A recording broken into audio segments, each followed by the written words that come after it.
નમસ્કાર દર્શક મિત્રો, હું છું પરેશ ચૌહાણ. સૌરાષ્ટ્ર સમ્રાટ ન્યૂઝ ચેનલમાં આપનું હાર્દિક સ્વાગત છે. સાવરકુંડલામાં સરદાર સન્માન યાત્રાનું ઐતિહાસિક સ્વાગત. સર્વ સમાજ એક મંચ પર એકત્ર. સાવરકુંડલાની 32 જ્ઞાતિઓ અને 24 સંસ્થાઓ દ્વારા ભવ્ય આયોજન. દેશની એકતા અને અખંડિતતાના શિલ્પી લોહ પુરુષ સરદાર વલ્લભભાઈ પટેલની 150મી જન્મ જયંતિની પૂર્વ ઉજવણીના ભાગરૂપે શરૂ થયેલી સરદાર સન્માન યાત્રાનું સાવરકુંડલા ખાતે ભવ્ય સ્વાગત કરવામાં આવ્યું. આ યાત્રાને સમગ્ર શહેરના સર્વ સમાજ અને વિવિધ શૈક્ષણિક સંસ્થાઓ દ્વારા ઉષ્માભર્યો આવકાર મળ્યો, જેનાથી સમગ્ર વાતાવરણ જય સરદારના નારાથી ગુંજી ઉઠ્યું.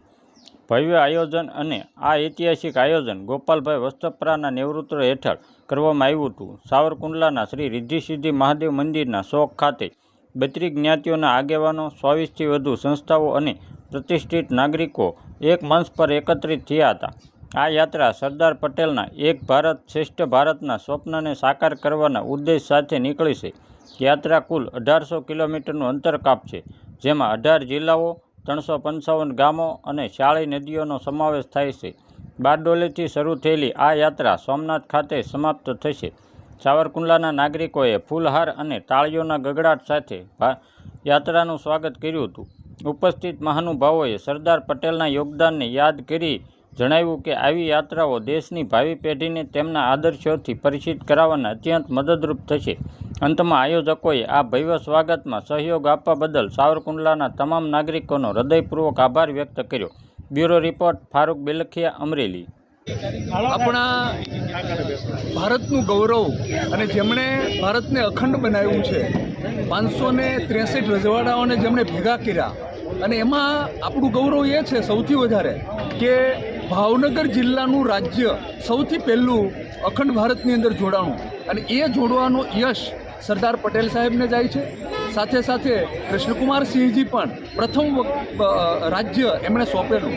એટલે એવા આ સ્થાનની ઉપર જ્યારે સરદાર સાહેબની યાત્રા નીકળતી હોય, 150મી જન્મજયંતિ ઉજવાતી હોય, ત્યારે સાવરકુંડલાએ ગૌરવ સાથે સરદાર સાહેબની ગરિમા જળવાય એવી રીતે સરસ સન્માન કર્યું છે. સમગ્ર સાવરકુંડલાની તમામ જ્ઞાતિઓ, તમામ જાહેર સંસ્થાઓ, શૈક્ષણિક સંસ્થાઓના વિદ્યાર્થીઓ, સાધુ સંતો બધાએ અહીંયા રિદ્ધિ સિદ્ધિ ચોક સાવરકુંડલામાં સરસ મજાનું સન્માન કર્યું છે. બહુ ભવ્ય રેલી અહીંયાથી, બહુ ભવ્ય યાત્રા અહીંયાથી નીકળી છે.